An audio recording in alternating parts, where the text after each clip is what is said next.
Bapak Ibu yang terkasih dalam Tuhan Yesus, jemaat Tuhan yang dikasihi oleh Tuhan. Puji Tuhan bila malam hari ini kita bisa bertemu kembali di dalam ibadah KPK Sukacita dan KPK Kasih. Sebelum kita akan merenungkan bersama-sama kebenaran firman Tuhan, mari kita berdoa.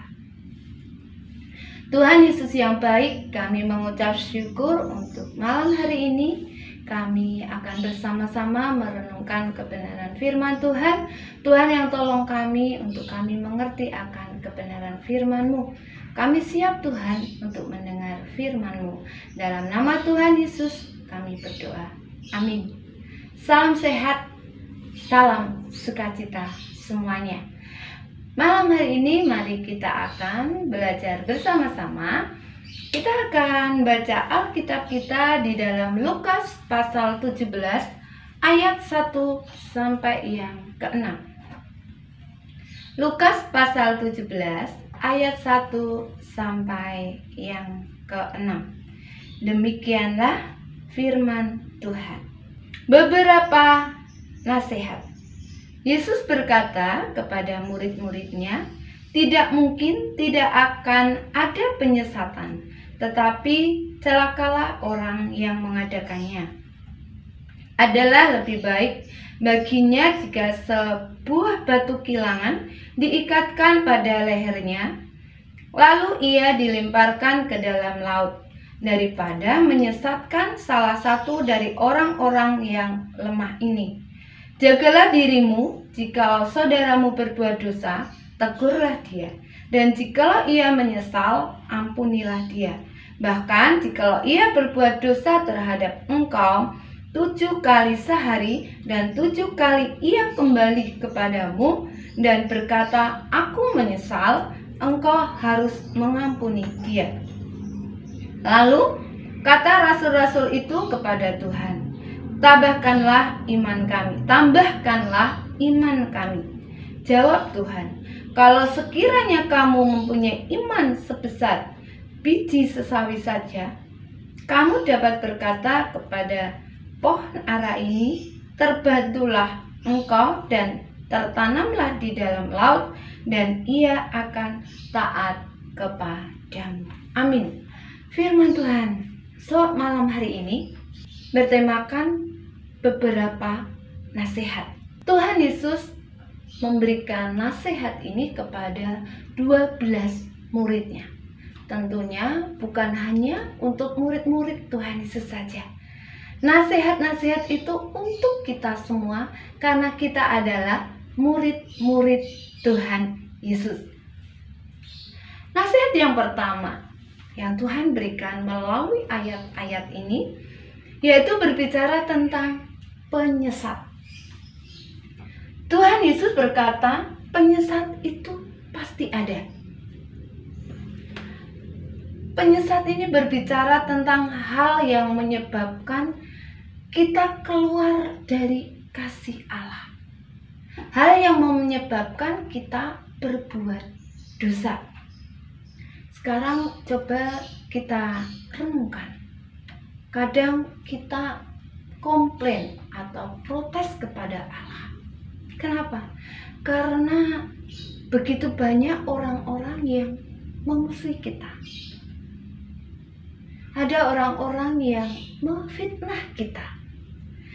Ada orang-orang yang mengkhianati kita. Dan kita mohon pada Tuhan agar orang itu dihilangkan ya. Kadang kita sudah berbuat baik. Tuhan, aku sudah melayani engkau. Aku berbuat baik, tapi ada aja yang musuhi aku.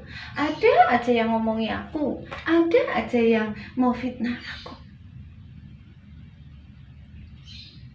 Dan kita berusaha, Tuhan hilangkan aja mereka itu, seperti itu. Tapi ingat, Tuhan sudah katakan di ayat ini bahwa penyesat itu pasti ada.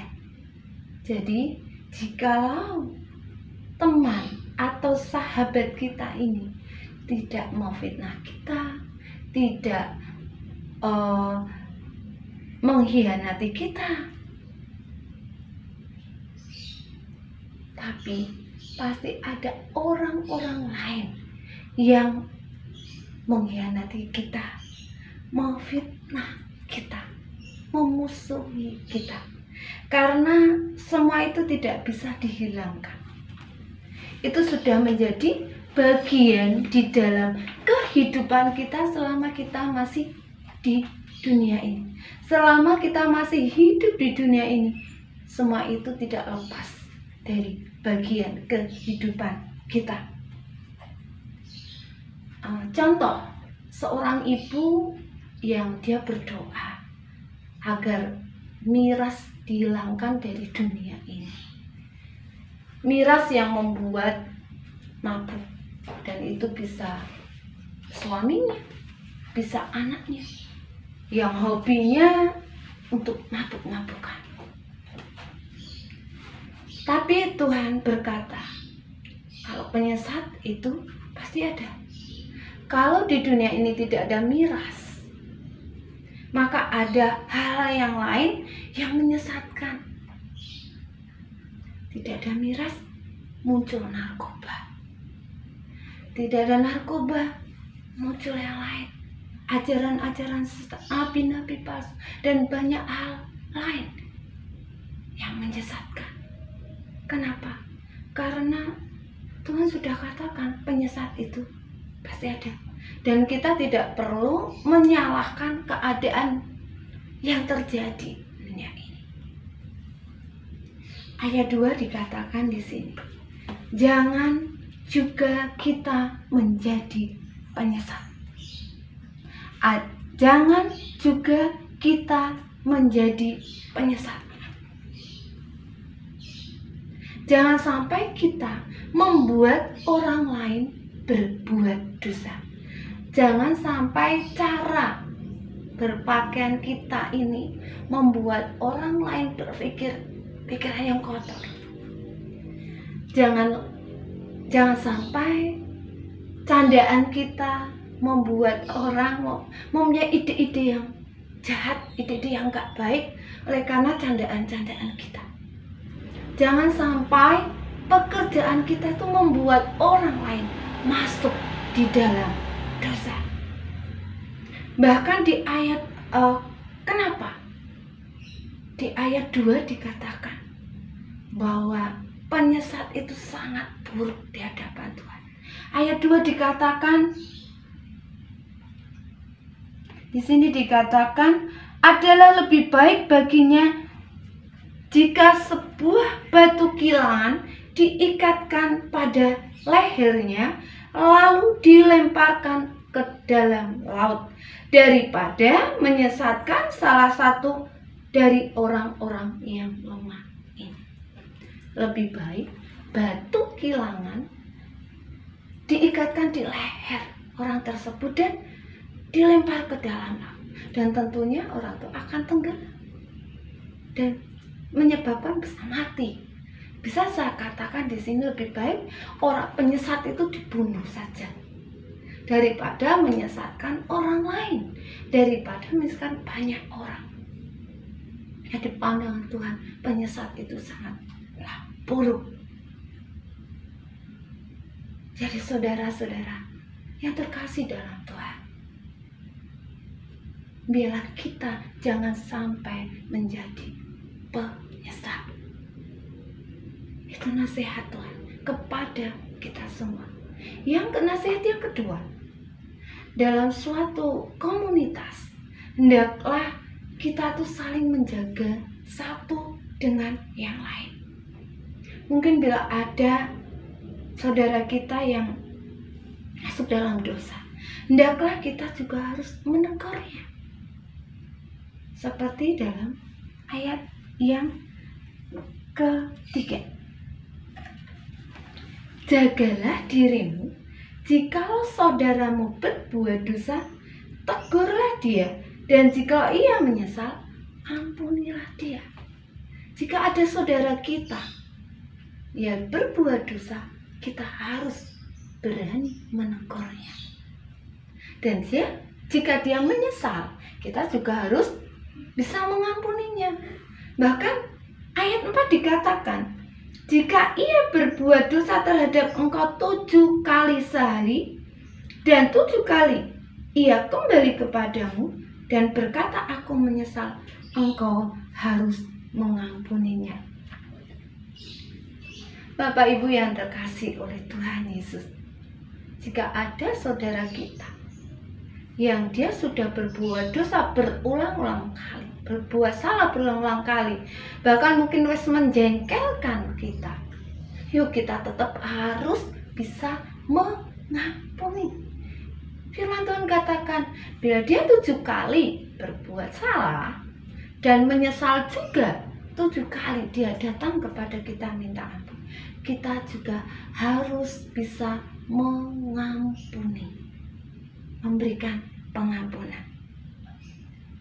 Jadi, saudara yang terkasih, dalam menegur harus ada kasih. Kita menegur bukan untuk membuat yang kita tegur itu menjadi malu. Sekali lagi, saudara-saudara yang terkasih dalam Tuhan Yesus, kita menegur orang yang kita tegur bukan untuk dia menjadi malu, tetapi apa? Supaya dia menyesal dan bertobat. Tapi kadangkala apa yang kita lakukan saat kita menegur seseorang, justru orang itu justru menjadi malu. Itu kadang di lapangan kebanyakan seperti itu. Tapi kita sebagai anak-anak Tuhan, mari kita menegur dengan kasih. Kita tegur saudara-saudara kita dengan penuh kasih untuk dia menyesali perbuatannya dan bertobat, bukan untuk mempermalukannya. Karena itu sangat penting dalam satu komunitas untuk kita saling peduli, saling memperhatikan satu dengan yang lain, supaya apa? Tidak ada yang jatuh lebih dalam lagi ke dalam perbuatan dosa. Supaya kita saling menopang, saling melengkapi. Siapa saja yang bisa mungkin masuk atau berbuat kesalahan, berbuat dosa, bisa pendeta, bisa majelis, bisa penatua. Bahkan di zaman Tuhan Yesus, para rasul pun tidak lepas dari berbuat dosa. Tetapi maukah kita menegur saudara-saudara kita ini dengan kasih, supaya dia kembali kepada Tuhan? Maukah kita saat melihat saudara kita, tahu saudara kita berbuat dosa, maukah kita menegur mereka? Kita tidak pandang dia siapa, tapi kita mau mengingatkan dia untuk kembali, untuk menyesal dan mengetahui bahwa apa yang dilakukannya itu dosa. Mari jemaat Tuhan dikasih oleh Tuhan, mari kita tegur saudara-saudara kita dengan kasih. Murid-murid Tuhan Yesus setelah mendengarkan nasihat Tuhan tadi, mereka sadar bahwa apa yang dikatakan Tuhan Yesus itu sulit, tidak mudah, susah untuk dilakukannya. Maka dari itu murid-muridnya menjawab, mereka katakan kepada Tuhan seperti ini di ayat yang ke-5. Lalu kata rasul-rasul itu kepada Tuhan, tambahkanlah imanku ya Tuhan. Seolah-olah dia bicara, Tuhan itu tuh susah, tambahkan imanku dulu Tuhan. Ini yang menarik, Tuhan katakan, Tuhan menjawab apa di ayat 6? Jawab Tuhan, kalau sekiranya kamu mempunyai iman sebesar biji sesawi saja, kamu dapat katakan pohon ara ini, terbantulah engkau dan tertanamlah di dalam laut, dan ia akan taat kepada. Menarik ya. Tuhan Yesus menjawab, jika imanmu sebesar biji sesawi itu seberapa? Biji sesawi itu sangat kecil sekali. Itu sudah berkuasa. Imanmu itu sudah berkuasa. Apa maksudnya? Maksudnya di sini Tuhan Yesus ingin mengatakan bahwa bukan masalah iman yang besar atau iman yang kecil, tetapi masalahnya maukah kita melakukan perintah Tuhan Yesus tadi? Maukah kita melakukan nasihat Tuhan tadi? Sekarang saya beri contoh. Saya seorang guru. Misal ini saya memberi soal pada murid saya. 7 tambah 5 berapa anak-anak? Lalu ada salah satu murid mengatakan, Bu, susah, sulit. Bisa nggak Bu, beri soal yang lebih mudah lagi? Tentunya saya akan katakan, coba dulu nak, lakukan dulu nak, coba dulu, pasti kamu bisa. Kadang kita seperti murid ini, belum mencoba, belum melakukan sudah kata aduh susah, aduh sulit, Tuhan ini susah, ini sulit Tuhan. Padahal kita belum mencoba, kita belum melakukannya, sudah bilang susah Tuhan. Murid Tuhan Yesus diberi tugas, malah minta ditambahkan iman. Sebenarnya bukan masalah ditambahkan, imannya kurang apa tidak, enggak. Sebenarnya kalau Tuhan tadi sudah katakan iman sebiji sawi itu sudah berkuasa. Masalahnya ada pada kita.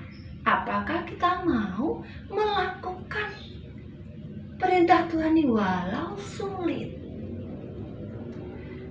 Seorang guru itu tahu seberapa sih kemampuan muridnya. Saya nggak ngerti seberapa sih kemampuan muridku sampai di mana mereka tuh bisa. Apalagi Tuhan Yesus. Dia tahu kemampuan kita, saudara-saudara yang terkasih dalam Tuhan. Tuhan Yesus tahu seberapa kemampuan kita. Bila ada cobaan-cobaan, permasalahan yang kita hadapi, itu tidak melebihi dari kekuatan kita.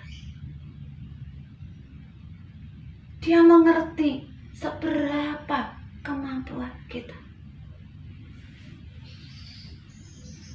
Dan Tuhan Yesus pasti akan menolong kita. Dan kita pasti bisa melakukannya. Kita tidak usah khawatir, karena Tuhan selalu memberikan kekuatan, selalu menopang kita, selalu menolong kita.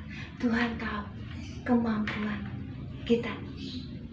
Bapak Ibu yang terkasih dalam Tuhan Yesus, mari kita lakukan perintah Tuhan, kita lakukan nasihat Tuhan, dan kita percaya Tuhan yang akan menolong, Tuhan yang akan memberikan kekuatan bagi kita semua.